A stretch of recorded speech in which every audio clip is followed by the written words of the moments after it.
Hi, everyone. Welcome to episode 2 of Breaking the Stigma. Today, I'm very honored to be interviewing my co-host, Jordan. So I'll pass it on to Jordan to give you guys a bit of a rundown of what medical condition she suffers from. Hey guys, so I suffer from a few different medical conditions, the main one being fibromyalgia, and then I have some other like comorbidities to that. So would you be able to tell us a bit about the symptoms you experience? On a day-to-day, most of my symptoms are from fibromyalgia. So I get chronic pain, which I've had for 5 years now, and so that's a daily occurrence. I'm always in pain, usually in my shoulders and my back. But my other joints play up as well as a lot of chronic fatigue. It takes me a while to do a lot more than a normal person would. So I kind of use the energy up a lot quicker than, say, a healthier person would, just because I have all this extra stress on my body. What is like the treatment for this condition at the moment, if there is one? It's a bit tricky. There's no cure for fibromyalgia. So it's something, once you've got it, you're stuck with it.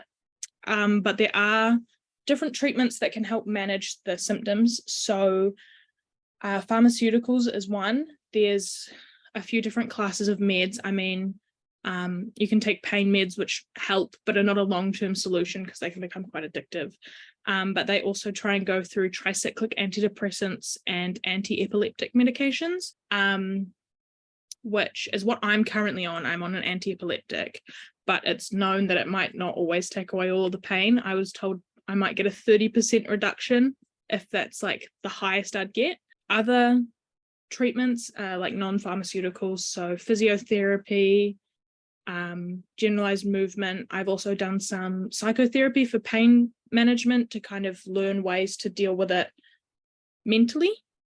Yeah, aside from that, the chronic pain you feel and like the constant fatigue, how is it actually like managing mentally? In the first kind of few years, I would get extremely frustrated. But I've done a lot of work on managing and acknowledging that this is just my day-to-day now. So I don't notice the mental stress as much, but there are definitely days where if I'm having severe pain and can't really even get out of bed, it'll make me feel like a bit useless. But the work on that is you just kind of have to do some self-reflection and self-management to get along with acknowledging and coping that, sure, this is who you are now, but you can still do so many different things. I think that's such a great way to look at it, because like hearing you share a bit about your story, because just like everyone else watching right now, this is the first time I'm hearing Jordan's story. And I think that is just incredible. And you are really brave to be able to come to that and really like working on that like slowly. I think that is absolutely amazing. And just adding on that question that I had before, you mentioned that you had quite a long diagnosis process of 2 years. How was that kind of, how did that kind of come about? Like, how did you go from having chronic pain to being diagnosed? So when I started getting chronic pain, I was very young. Especially for fibromyalgia, it's more common in middle-aged women to get a diagnosis. It doesn't mean that's the only people that have it, but that's when it's most common to get diagnosed, because that's what doctors see as the general population for this condition. So I started getting chronic pain at 16, and after many pestering visits to my doctor, I went to a new doctor and she finally booked. Before I got diagnosed, I had x-rays and MRIs of my joints and saw an orthopedic surgeon to see if there was anything wrong, which there wasn't. So then I was sent to a rheumatologist and we did about 1 million blood tests. And overall, it was just the way to get diagnosed is a process of elimination. So we kind of ruled out there was anything else that could be causing the pain. And they went, well, it's this. And I think the diagnosis time takes forever. It's very common that a lot of people will suffer without any help for years before it gets diagnosed, which is definitely not the best thing, but it's one of those conditions where it's hard to tell what it is without going through everything and fully doing a full patient history, and it takes a while, and you see about 1 million different clinicians.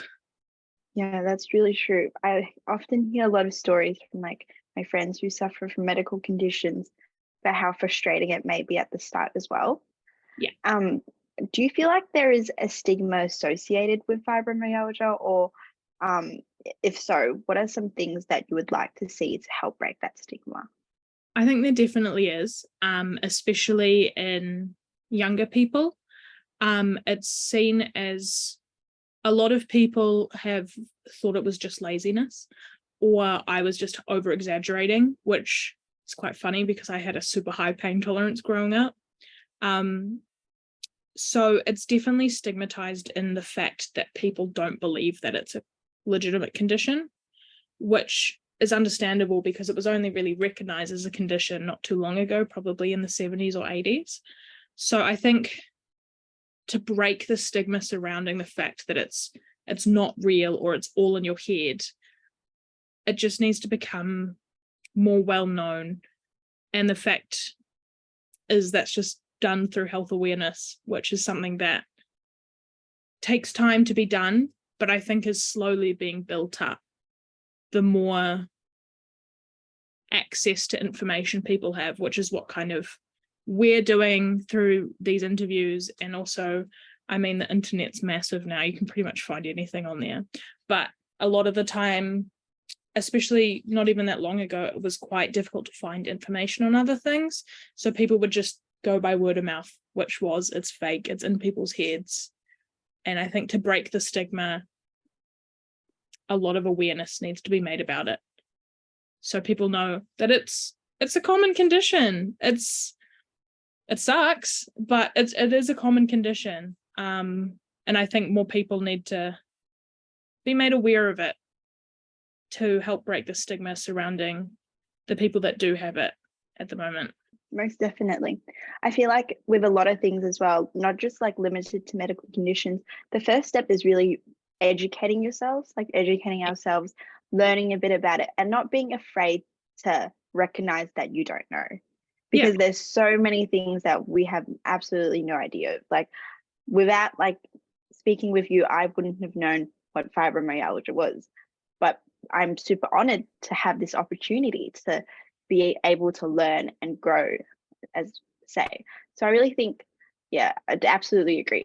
First step is definitely education and awareness. Yeah. And definitely. being supportive of everyone as well. Like understanding that like just because you don't have a medical condition and you don't necessarily understand everything, this like things like this exist, and it's so important to like help each other and be supportive and build that like safe environment for everyone as well. Yeah, definitely. A lot of people will be almost ignorant towards it. If they don't know, they don't care. And it's like, okay, but I think a massive supportive community, which is something you build around yourself when you get a diagnosis like this that you know is going to be long term. But it needs to be more widely available. And I think in general, I think everyone needs to be a bit more supportive. But I think awareness and education is what will start the ball rolling to get people sympathetic and supportive of people that have not only just chronic conditions, but conditions that affect them. I think a lot of people take their health just as for granted, when really having perfect health is a privilege. A lot of people don't. So I think, education and just learning about people around you will start that sympathy, which is really needed. Do you have some advice for people suffering from fibromyalgia as well, or just in general a chronic medical condition, how they can cope and like manage to make themselves feel a bit better, make their lives a bit easier? The main thing that I had to accept is that, it sucks and you're allowed to be pissed off at the world that you ended up with it. But in the same sense, it doesn't have to be what stops you. Sure, there'll be limitations on what you can do, but you can find ways around that, and you can push yourself to be the best version of yourself, even if this is part of who you are. Accept it, which takes time. It's hard, but accepting it and acknowledging that it's part of who you are now and not necessarily seeing it as a bad thing. Being the best version of yourself is just so important. Recognizing that we all have our limitations, but working with it, moving forward, that is just so important. I would like to thank everyone else for watching our episode on fibromyalgia, and thank you so much to Jordon